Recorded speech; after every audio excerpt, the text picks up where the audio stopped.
Paragraph. आपको याद रखना है, ये है आपके पेज नंबर 66 पर पैराग्राफ। मैंने आपको कहा है जब हम सेंटेंस को कंबाइन करते हैं in proper order, in proper sequence, so that they can give us the complete meaning और कंप्लीट सेंस, तो उसको हम पैराग्राफ कहते हैं। तो मगर आपको मैंने कहा है कि पैराग्राफ मीन्स पैराग्राफ। एक तो आपको याद रखना है कि पैराग्राफ एक ही होना चाहिए और हमें पैराग्राफ में उसी के इर्द गिर्द घूमना होता है। ये ऐसे नहीं है, ऐसे और पैराग्राफ में बहुत डिफरेंस है। कभी आपको आ रहा है वहां मिसाल के लिए ऐसे आपने याद किया होगा, आप पैराग्राफ में लिखते हैं, अगर पैराग्राफ है तो पैराग्राफ एक ही होना चाहिए। आपको पता मालूम है कि जब हम पैराग्राफ लिखते हैं फिर हम यहाँ थोड़ा जगह डाल छोड़ते हैं, वो जगह नहीं छोड़ना है क्योंकि ये एक ही पैराग्राफ होता है। और इसका भी अपना स्ट्रक्चर है, इसमें बिगिनिंग होनी चाहिए, बॉडी होनी चाहिए और एंड होना चाहिए। बिगिनिंग अच्छी होनी चाहिए बिकॉज आपको मालूम है first impression is last impression, या दैट इज जो बिगिनिंग है, ये beginning is good that is half done. और बॉडी में आपको वही फिर एक्सप्लेन करना है और कंक्लूजन में आपको सोल्यूशन देना है। तो इसी तरह आपको पैराग्राफ लिखना है, मगर पैराग्राफ में आपको ख्याल रखना है ये ऐसे ऐसे डिफरेंट है। यहाँ एक ही टॉपिक पर आपको मूव करना है। मिसाल के अगर वहां पूछे जाएंगे वंडर्स ऑफ साइंस, आपको electricity is one of the wonders of science लिख रहा है, फिर बाकी वंडर्स ऑफ साइंस लिखनी है। ये नहीं कि आप बस आप इलेक्ट्रिसिटी पर ही लिखेंगे, ये ख्याल रखना है। हाँ, अब है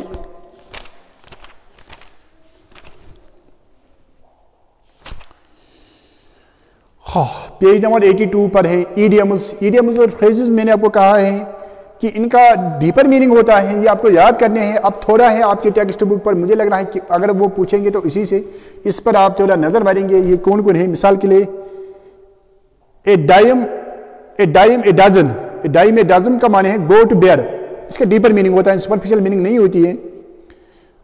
for cry from, that means to pursue a wrong line of action.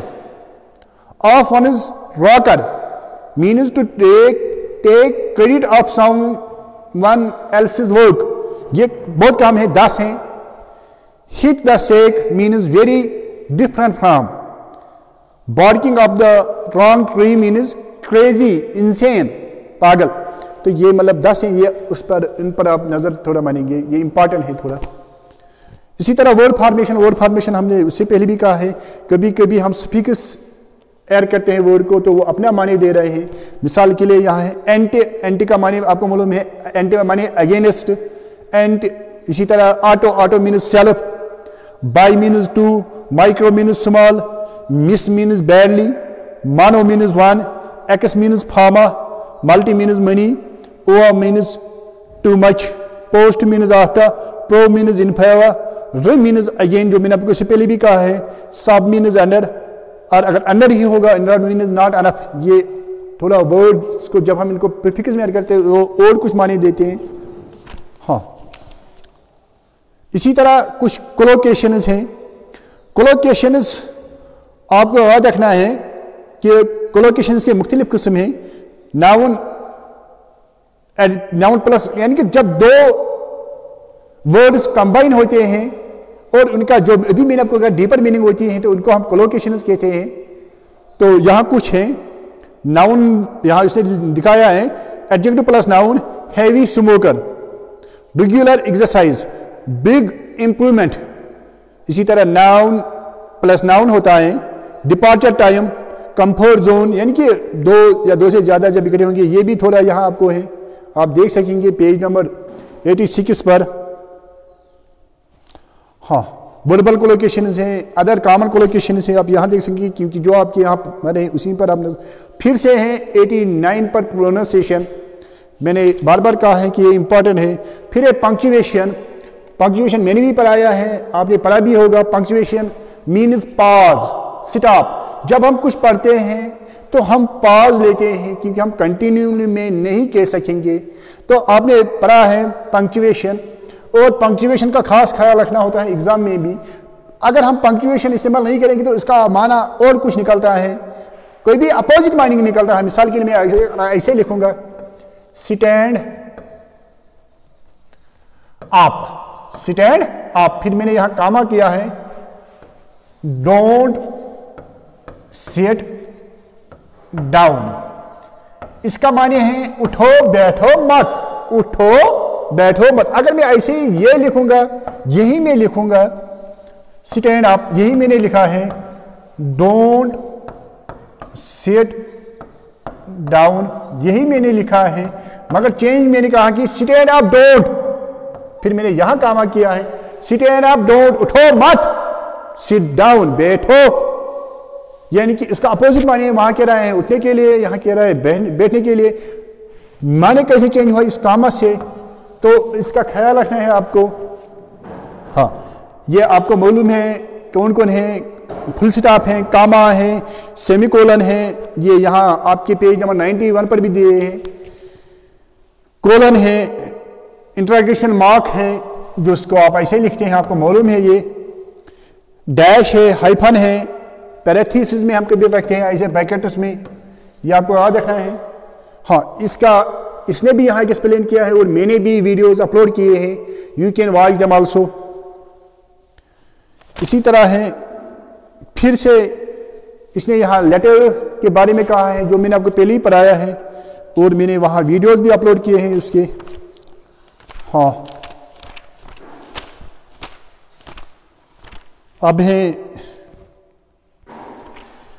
मैंने आपको ये पढ़ाया है ओनोमेटोपोइया, मैंने आपको कहा है कि मतलब जब साउंड्स वो होते हैं, मिसाल के लिए हम क्रो कहते हैं, क्रो इसको इसलिए कहते हैं क्योंकि वो साउंड निकाल रहे हैं, काव काव।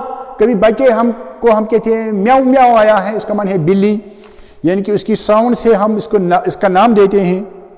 और वन वर्ड सब्स्टिट्यूशन आपको मालूम है, जब हम एक वर्ड बहुत सारे वर्ड्स के लिए इस्तेमाल करते हैं, मिसाल के लिए हम अगर मैं कहूँगा टेबल, चेयर, डेस्क, तो उसके लिए हम फर्नीचर भी कह सकेंगे, तो ये वन वर्ड सब्स्टिट्यूशन है। सफिक्स आपको मालूम है, प्रीफिक्स माने हैं जब हम पहले कुछ लिखते हैं, सफिक्स एट द एंड, तो ये भी आपको मालूम है।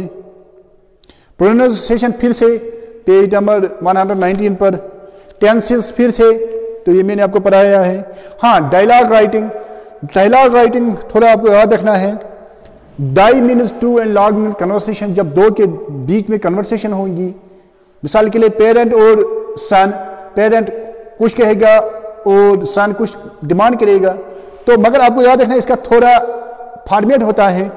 मिसाल के लिए आपको क्या करना है, बहुत आसान है।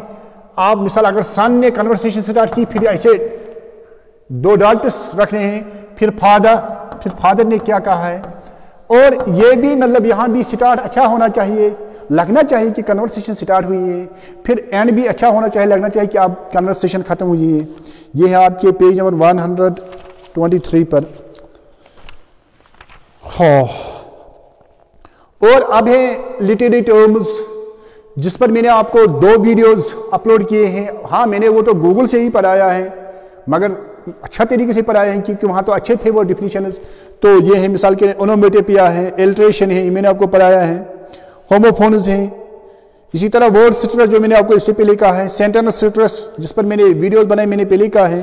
कंजक्शंस आपको मालूम है, जो 2 वर्ड्स, फ्रेजेस और सेंटेंस को कंबाइन करता है, मिसाल के लिए दैट है, एंड है, सो है, बट है, ये भी मैंने पढ़ाया है, you can see from the videos. इसी तरह है हाँ, प्रोवर्ब्स पेज नंबर 143। प्रोवर्ब का माने है कि आपको मालूम है कहावत, जो किसी ने कोई अच्छी बात कही होगी, मिसाल के लिए यहां उसने कुछ दिए हैं, action speaks louder than words, अगर मैं ज्यादा कहूंगा उससे बेहतर है मैं कुछ करके दिखाऊंगा। इसी तरह ए वाटर pot never boils, birds of a feather flock together, God helps those who help themselves, very important. Early bird gets the worm, the grass is greener on the other side, 2 heads are better than 1, all roads lead to Rome। ये तो आपको याद रखने हैं उनका माने क्या है, क्योंकि उनका भी डीपर मीनिंग होती है। फिर वर्ड ग्रुप्स इसने दिखाए हैं कुछ। हाँ, लिटरेरी डिवाइस जो मैंने आपको कहा है, फिगर ऑफ स्पीच मैंने उसके लिए 2 वीडियोज किए। प्रोनाउंसिएशन है, तो ये मैंने आपको कहा है, पढ़ाया है। वॉइस क्या होता है, वॉइसलेस क्या होता है, इसने ये पेज नंबर 145 पर फिर से यहाँ रखा है। प्रोनाउन्स, प्रोनाउन मैंने आपको पढ़ाया है। Pronoun is that which is used instead of noun. Pro means instead, noun means noun की जगह। ये आपने पहले से ही पढ़ा है। Pronouns are of 3 types, first person speaker, second person listener, third person about whom we say. तो मैंने उसका वीडियो भी अपलोड किया था पहले ही। हाँ, नोटिस वेरी इंपॉर्टेंट। वहाँ आपको कोई पैराग्राफ दिया जाएगा और उनको उसमें कहा जाएगा उसका नोटिस बनाओ। नोटिस ही बनाना है। मिसाल के लिए जब कोई टीचर आपको पढ़ाता है वो बोर्ड पर हर कोई वर्ड नहीं लिखता है, वो इंपॉर्टेंट पॉइंट्स लिखता है और वो भी सेंटेंसेस में। तो उसी तरह आपको बनाना है, या आप ऐसे डायग्राम भी बना सकेंगे, ऐसे चार्ट भी बना सकेंगे। तो जैसे इसने यहाँ बनाए हैं, आपको एग्जाम्पल दिए हैं 155 पर। अब हैं फिर से प्रोनाउंसिएशन। बार बार मैं कह रहा हूँ कि मैंने इसके वीडियोस रखे हैं, वहाँ अलग लिस्ट है इसका, यानी कि स्पीकिंग में सलीम सरज एकेडमी पर। और ग्रामर फिर से टेनिस मैंने इसका यूसेज भी पढ़ाया है। एक्चुअली आपको यूसेज ही पूछा जाएगा। हाँ, और है इंपॉर्टेंट, दैट इज 168 पर मैसेज। आप जो मैसेज लिखते हैं ये वही है। आपको मालूम है हम मैसेज कैसे लिखते हैं, आप तो मुझसे ज़्यादा जानते हो, आप तो इसमें एक्सपर्ट हैं। तो मगर आपको मालूम है कि वहाँ हम क्या करते हैं, वहाँ हम शार्ट फॉर्म इस्तेमाल करते हैं। मिसाल के लिए फार के लिए हम 4 भी लिख सकते हैं, फाइन के लिए हम F9 भी लिखते हैं। तो वही यहाँ आपको इस्तेमाल करने हैं जैसे आप लिखते हैं, उसमें मुझे ज़्यादा नहीं कहना है, मगर थोड़ा फॉर्मेट यहाँ उसने दिखाया है। पहले आपको डेट, टाइम, फिर डेयर वेयर सल्यूशन, फिर कंटेंट क्या लिखेंगे आप, फिर आपका नाम, जो जिसने भेजा है मैसेज उसका नाम होना चाहिए। ये फॉर्मेट है, बाकी जैसे आप लिखते हो वैसा ही। हाँ, फिर भी इसने कुछ सैंपल्स दिए हैं पेज नंबर 170 पर। हाँ, लिटरेरी डिवाइसेस जो आपके मैंने कहा कि 2 लेक्चर्स पर हैं। सिमली, मेटाफर, ये इंपॉर्टेंट है।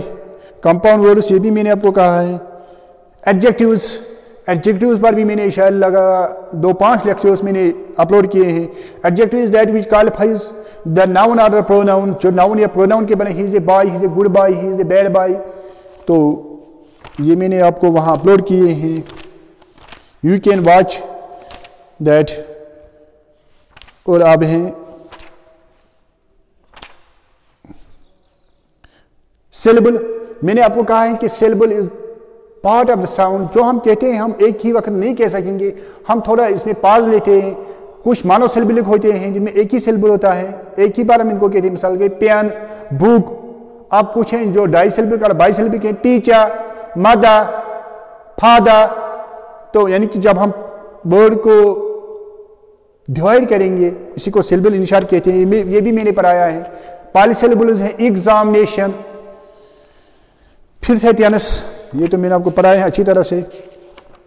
हाँ, ईमेल्स, ईमेल्स ये भी आपको मालूम है, आजकल आप तो इसमें एक्सपर्ट हैं। तो मगर फिर भी थोड़ा फॉर्मेट आपको देखना है।